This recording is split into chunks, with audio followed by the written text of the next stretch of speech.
Continuing now with the Halachot of Lashon Hara, again, we're finishing up the section of who one may not speak Lashon Hara to. So we spoke about individuals or group, relatives.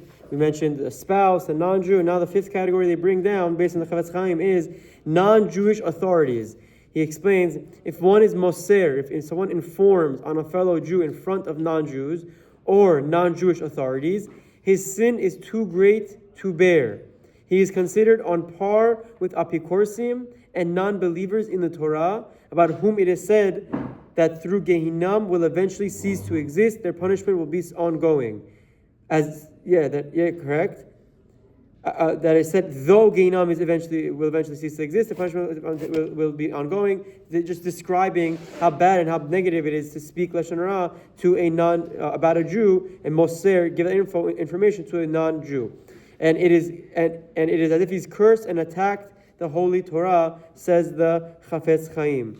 Now, he bring in the footnotes an important halacha regarding if one wishes to inform upon another Jew who informed him and caused him damage.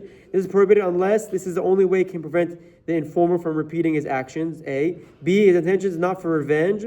And C. He witnessed the informing firsthand, and he is not relying on hearsay or even Devarim Anikarim, we'll speak about that later, or there has been accepted testimony in the Beit Din regarding this, or some other method of verification of facts. So this is an important way around it. If someone informs about you and you want to protect yourself against getting damaged, the Chafetz Chaim addressed that as well. Now, obviously, the first question is, are there any examples to this? So the Chafetz, they bring down in this book 3 examples based on Achronim from today. The first, there are some exceptions to this prohibition. The first is Poskim allow a Jew who is a reckless driver and has been warned by Beit Din previously but did not comply to be reported to the authorities in order to protect others. Let's say you're in a very tight-knit Jewish community, and there's a concern. There's someone that is a reckless driver. He's a drunk driver always, or he just doesn't stop at stop signs, speeds all the time, and with kids in the street playing. The Achronim, they're quoting the Minchat Yitzchak, who says that you would be allowed. First, the Beit Din has to warn him, and if he doesn't listen to that warning, you'd be allowed to inform the police and the public safety individuals to be mindful of this driver to protect everyone around them. That's category 1. Another one is if one cannot see well or has any condition that would render him incapable of driving safely, one may inform the licensing authorities of this in order to protect others. This is based on Rav Ovadia. That this should bring it based in the name of Rav Ovadia Yosef.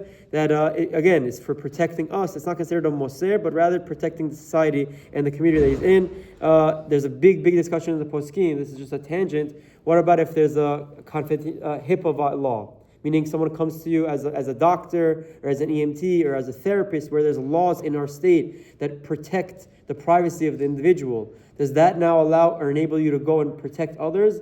Big discussion. They don't have the answer here. That must be asked from a competent rabbi if someone's in that situation. And lastly, one who is employed as an auditor by the tax authorities is similarly permitted to do his job, even if it involves reporting a Jew who is not in compliance with the law. This is Rav Moshe Feinstein famously. Rabbi Chaim always quotes this, Rav Moshe Feinstein, and although that's the epitome of being a moser. He's telling the government this guy's cheating on his taxes. That's his job, and he has an obligation to be honest in his job as well. And Rav Moshe Feinstein permits it. It's not considered Lashon Hara. These are the 3 exceptions to the rule, but the important part is someone who's a moser informs about a Jew to the government or to a non-Jewish person is a very big avon, and should be very careful before doing something like this. Chas v'shalom. Have a wonderful day, and chazak u'baruch.